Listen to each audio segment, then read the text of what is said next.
Vamos a hablar entonces ahora de los fundamentos antropológicos de el programa Aprendiendo a Querer, porque creemos que es muy importante comprender la persona humana para poder explicársela a nuestros alumnos. Creemos que explicándoselas y haciéndoles vivir todo lo que planteamos, facilitamos mucho que ellos adquieran las virtudes, las competencias, las características, las fortalezas que queremos ir transmitiendo en Aprendiendo a Querer, que ustedes van a ir transmitiendo con Aprendiendo a Querer. Entonces, para esto tenemos que decir, lo primero, es que Aprendiendo a Querer está basado en la pedagogía de la integración de la persona humana, que es una propuesta muy original. Ya veremos que integración no se refiere a la integración de los inmigrantes o a la integración de las personas con discapacidad o con altas capacidades, que también son palabras muy válidas, pero que no aplican en este caso, sino a la integración interior de todos nosotros. Y explicando cómo somos, vamos a poder entender mejor a qué nos referimos con integración y de la persona humana. Ahora, podemos decir, en primera instancia, que la pedagogía y la integración de la persona humana se resume como que los chicos entiendan cómo son para que actúen como personas humanas, para que comprendan esos mecanismos que los van a llevar a tener virtudes y una madurez personal, que los van a conducir, en definitiva, a ser felices. Cuando hablamos entonces de fundamentos antropológicos, hablamos de tres fundamentos antropológicos. El primero de ellos es el que llamaremos la composición de cuerpo y alma espiritual, o cuerpo y espíritu, cuerpo y mente. En esto no nos hacemos mucho problema, digamos, ¿no? Podemos usar la palabra que querramos. Entonces, para entender esto, normalmente, y lo menciona en algunos pasajes del libro, de los libros de Aprender a Querer, explicamos a los chicos en algún auditorio, por ejemplo, lo siguiente. Le pregunto a alguno de ellos, ¿y tú cómo te llamas? Y este me responde un nombre. Yo le digo, ¿te conozco o no te conozco? Y se arma un debate ahí muy simpático en el cual, digamos, él está con dudas porque, claro, veo el cuerpo, las características, le sé el nombre, lo puedo reconocer en la calle, pero él me dice, pero no me conoces interiormente. Ah, entonces le digo, a ver, ¿qué pasaría si yo no estoy contigo, es decir, no te he visto, no conozco tu cuerpo, pero por internet nos conectamos, tal, no sé qué, hablamos mucho, chateamos mucho y demás? Y él me dice, no, es que tampoco me conocerías. ¿Y cómo, por qué? Porque intuitivamente todos entendemos que somos un afuera, ¿ok?, que es el cuerpo, y un adentro, que sería esto, alma espiritual, espíritu o mente. Pero sobre todo somos una unidad que no es que estemos pegados, no es que hay un montón de cuerpos y le vas metiendo almas y salen en cadena, en producción, sino que en el momento que hay alma hay cuerpo, y en el momento que hay cuerpo hay alma. Esto, que parece un filosófico y demás, de hecho lo es, tiene connotaciones muy importantes en la vida práctica. ¿Por qué? Porque todo lo que le hago a un cuerpo se lo hago a la persona. Nadie puede quitarse su cuerpo, sacarlo. Tanto lo bueno como lo malo. Lo malo, las agresiones sexuales o sexistas o lo que sea, nos damos cuenta inmediatamente que no es simplemente me tocaron el cuerpo o le toqué el cuerpo a una persona, sino es he agredido a esa persona porque esa persona no deseaba ser tocada. No deseaba ser tocada de esa manera tampoco. O las positivas, el cariño, ¿ok? Nadie dice, por ejemplo, que una caricia de una madre a un hijo es el contacto de las células epiteliales de la mano de la madre con las terminales nerviosas del cachete del hijo. No, eso es bastante tonto. Decimos le transmitió cariño, ¿ok? Pero también de identidad. Esto también es muy importante y es un tema que últimamente está muy en boga, muy discutido, pero nadie tiene cuerpo. Bueno, espérate un segundo, ¿qué estás diciendo, Carlos? No, escuchen. Nadie tiene cuerpo, sino que somos corpóreos. Porque si yo tengo cuerpo, como tengo esta chaqueta, por ejemplo, yo me la puedo sacar y la cambio por otra. pero el cuerpo no nos lo podemos sacar y cambiar. Todos ustedes entraron al aula, masculinos o femeninos, mujeres u hombres, y están escuchando esto con todas estas características. Hay una relación intrínseca entre XX o XY y el ser corpóreo, porque somos una unidad, ¿ok? Entonces acá son varias ideas importantes que ustedes van a ir viendo en los libros y lo van a poder desarrollar a sus alumnos.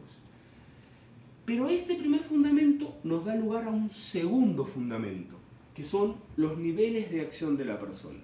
Y decimos, fíjense, que toda la persona, toda, a través o en su alma espiritual, vive el nivel de acción espiritual. ¿En qué consiste ese nivel de acción? En la inteligencia y la voluntad. En el nivel espiritual, y aquí tenemos que aclarar continuamente, no estamos hablando de la espiritualidad y ir a rezar a la iglesia, aunque eso tenga que ver posteriormente, en un primer momento no. Hablamos de nivel espiritual como hablan los filósofos, como hablan los expertos en psicología, que es ese nivel donde la persona entiende las cosas y decide por ellas, es decir, el nivel de la libertad. Entonces, a los chicos les digo, yo puedo decidir subir corriendo el Everest en 2 horas.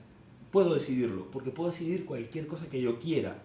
Otra cosa es que pueda hacerlo, pero la decisión sí la puedo tomar. Entonces, otra vez volvemos a la unidad y decimos, toda la persona en su cuerpo padece, y acá decimos muy claramente esta palabra, el nivel biológico, que es exactamente el contrario del anterior. Y no tiene que ver con lo conductual, sino con lo de los movimientos involuntarios. Es el ámbito de la no libertad. Es el momento en el cual, por ejemplo, nosotros sentimos el latido del corazón, la circulación sanguínea, y en el caso de la sexualidad, por ejemplo, concretamente, la estimulación de las hormonas o la estimulación a través de impactos exteriores. Por eso, por ejemplo, si un chico o un adulto, acá no hay que distinguir, ve una imagen pornográfica, va a crearse en él una reacción de tipo biológica. Es imposible evitarlo. Por eso no hay que inmunidad a la pornografía. Eso no existe, por ejemplo, aunque tenga uno 18 años. Es que esto daña igual, porque son los movimientos involuntarios. Son involuntarios y son necesarios posteriormente para la vida en pareja. Son algo bueno, ¿ok? Volviendo al ejemplo del Everest, yo puedo decidir subir el Everest, pero ¿puedo hacerlo? Obviamente que no, porque estoy limitado en este aspecto no voluntario. Pero el tercer, y entonces decimos que es el lugar de la no libertad, ¿ok? Entonces, no somos totalmente libres porque somos unidad, ni somos totalmente impulsivos porque somos unidad, tenemos un espíritu. Entonces, de la intersección, fíjense, esto es importante, conjunto intersección, de ambos, de la unidad, por eso los 3 elementos se reflejan aquí, surge el nivel de acción psicológico, que es el ámbito de los sentimientos, de los impulsos, de las emociones, ¿ok? Es el ámbito emocional. ¿Y qué característica tiene? Que en parte es libre y en parte no lo es. Comparte características de la impulsividad del nivel inferior, y entonces no sé por qué hoy estoy de mejor humor que ayer. No sé por qué deseo más una cosa que la otra. Y en el fondo hay algunas teorías que hablan de aspectos racionales y demás. Puede que sí, puede que no. Muchas veces no podemos explicarlo. Pero lo importante es que tenemos libertad para actuar. Por eso decimos que una cosa es sentir y otra cosa es consentir. El ejemplo que se da es, si hubiese en este momento un terremoto, aquí en España o ahí en donde estén ustedes, la pregunta que nos tenemos que hacer es, ¿nos da o no nos da miedo? Normalmente la gente con mucho sentido común dice, obviamente que nos da miedo. No podemos evitar el miedo, proviene de aquí, el cuerpo observa que puede morir y entra el miedo. Nos viene un montón de sensaciones de querer huir, etc. Todo lo que sabemos del miedo. Pero que tengamos miedo significa que nos tiraremos contra una puerta presas de pánico y moriremos allí. No necesariamente, ¿ok? No necesariamente, porque tenemos una libertad para poder dentro de todo decidir. Claro, si yo soy una persona que toda mi vida estoy impulsivo, a veces les digo que esto es la persona de la papa frita, o sea, a que no puedes comer solo una, que explota esto, explota, no puedes evitar las cosas, y estoy todo el día haciendo cosas impulsivas, consumiendo pornografía, comprando todo lo que me dé la gana, no ahorrando, etcétera, etcétera, bebiendo, drogándome o lo que sea, desde luego que saldré corriendo presa de mi impulsividad. Pero si soy una persona que trata de ordenarme, de ordenarse continuamente, es decir, busca la integración, va a ser más fácil que tome una decisión inteligente. Por ejemplo, echarme debajo de la mesa, o en el que le llaman el triángulo de la vida, que es donde la mampostería no daña a las personas. Entonces, lo que estamos buscando es precisamente ese equilibrio interior. Un punto que es sumamente importante. No somos enemigos de la afectividad. La afectividad tiene que ser nuestra amiga. Lo que pasa es que no es una amiga dócil, ¿ok? Y hay veces que es bueno ir por un lado o por otro, pero no contra ella, sino a favor. De hecho, la afectividad, los sentimientos son como la gasolina que mueven nuestro auto. Y entonces lo graficamos esto como una pirámide, donde tenemos el nivel biológico, psicológico y espiritual, y agregamos uno que es el social para definir nuestra persona. Ya tenemos definida a la persona como un ser bio, psico, espiritual, social, abierto a los demás. ¿Ok? El ejemplo que le da un amigo nuestro, un querido amigo nuestro, el doctor D'Agostino, que participó mucho al principio del programa Aprender a Querer, intentar explicarle esto a su yerno, que es jugador de tenis, y se le ocurrió el ejemplo de la pelotita de tenis. ¿Qué dice? Que entonces, la felpa, la pana, lo que está alrededor, que es bonito, es el nivel biológico. Pero claro, imagínense qué pasaría en un partido de Nadal contra Federer con la misma pelota. ¿Cómo quedaría esa pelota? Bastante maltrecha, ¿no es cierto? Entonces, el nivel psicológico es la goma que rodea la pelota, que es la pelota prácticamente. Entonces, acá hay un ejemplo muy interesante, porque la goma, si es muy dura, no rebota bien, pero si es muy blanda, no rebota bien. Tiene que estar en la tensión adecuada. Por eso esto es ayudar a que la afectividad de los sentimientos nos ayuden a nosotros a ser mejores. Pero, ¿qué es lo más importante? El aire que está dentro. El nivel espiritual es el aire que está dentro y que nos hace ser energéticos, que nos hace ser vitales, como una pelotita de tenis en pleno partido. Primera conclusión entonces, proponemos un proceso educativo donde prestemos igual atención a la dimensión corporal, a la afectiva y a la espiritual. Ustedes verán Aprender a Querer continuamente estos tres elementos conjugándose, trabajando juntos. Y que propone un quehacer de una pedagogía hacia integrar esos niveles, a que esos niveles confluyan y de alguna manera nos ayuden a ser mejores personas. El tercer fundamento entonces es el que llamamos el de la virtud y de la madurez como integración. Entonces, normalmente les digo que la persona humana es como una torre de petróleo, ustedes lo saben muy bien. Entonces lo más valioso está bajo tierra, no se ve. Y es más, hay que cavar profundamente para poder extraerlo. ¿Ok? Y la pirámide es como esa torre de petróleo. Si está ordenada, el petróleo sale más adecuado. Esto es lo que algunos psicólogos llaman el paso del mundo del deseo al mundo de la realidad. Eso es la madurez. Un niño pequeño desea todo, una persona madura dice, más allá de lo que deseo, algunas cosas se pueden y otras no se pueden. ya sea porque no las puedo conseguir, ya sea porque me hacen daño. ¿Ok? Pero ¿qué sucede?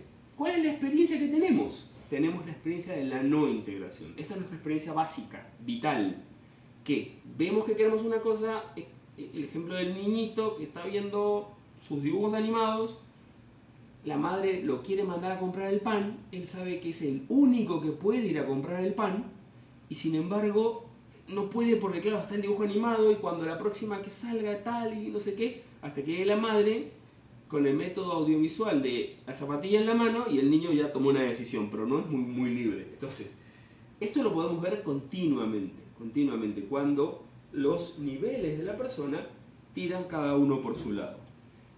Es decir, graficado en el ejemplo de la torre de petróleo, nuestra torre evidentemente no permite pasar la energía del petróleo con facilidad.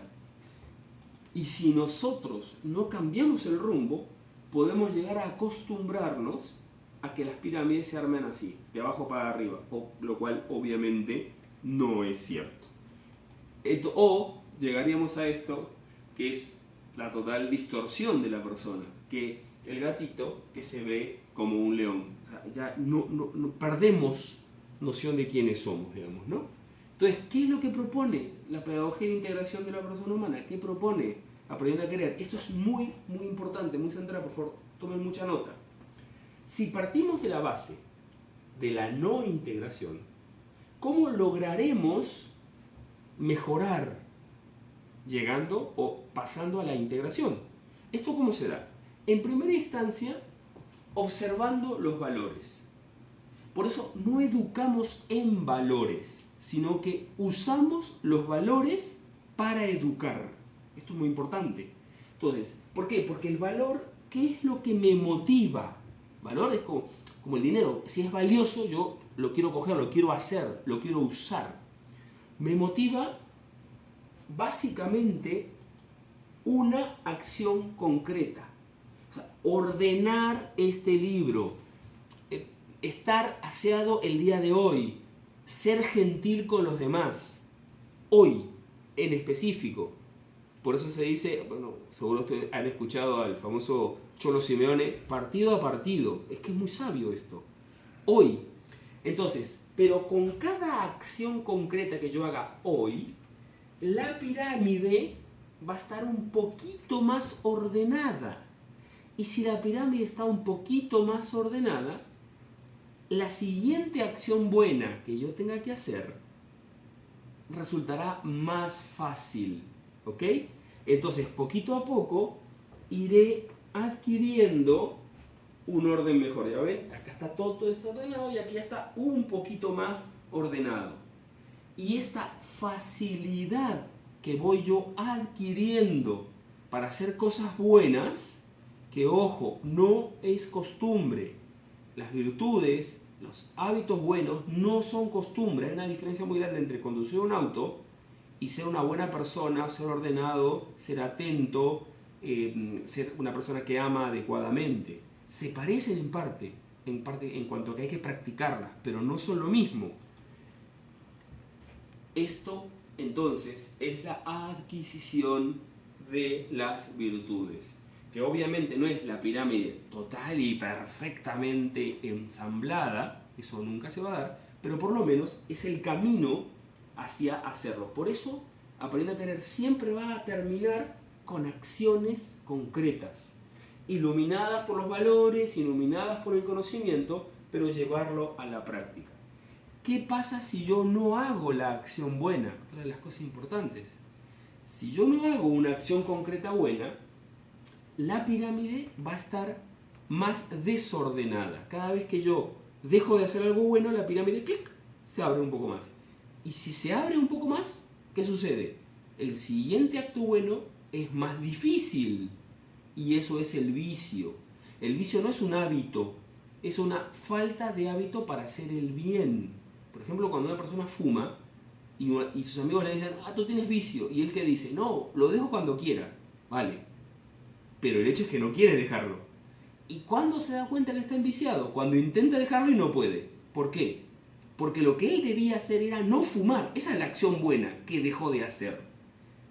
Y cada vez que dejó de hacerla, es decir, salió afuera a fumar un cigarrillo, su pirámide se desarmó más y llegó a un punto que su vicio es más fuerte que él. Nosotros queremos lo contrario, queremos que los chicos desarrollen estas virtudes. De alguna manera, Aprender a Querer es uno de los programas, gracias a Dios hay mucha corriente pedagógica a nivel internacional de esto que queremos que aumente, que considera el aspecto afectivo importante, pero sobre todo en equilibrio, en armonía, en integración con el aspecto cognitivo. ¿Ok? Entonces, bueno, la segunda conclusión, que entendemos la integración como un equilibrio ordenado entre las dimensiones o niveles de acción espiritual, psicológica y biológica de la persona humana. Estamos buscando que los chicos consigan este equilibrio. ¿Cómo lo haremos? Ya lo veremos ahora con los fundamentos pedagógicos y con algunas características propias del programa Aprendiendo a Querer.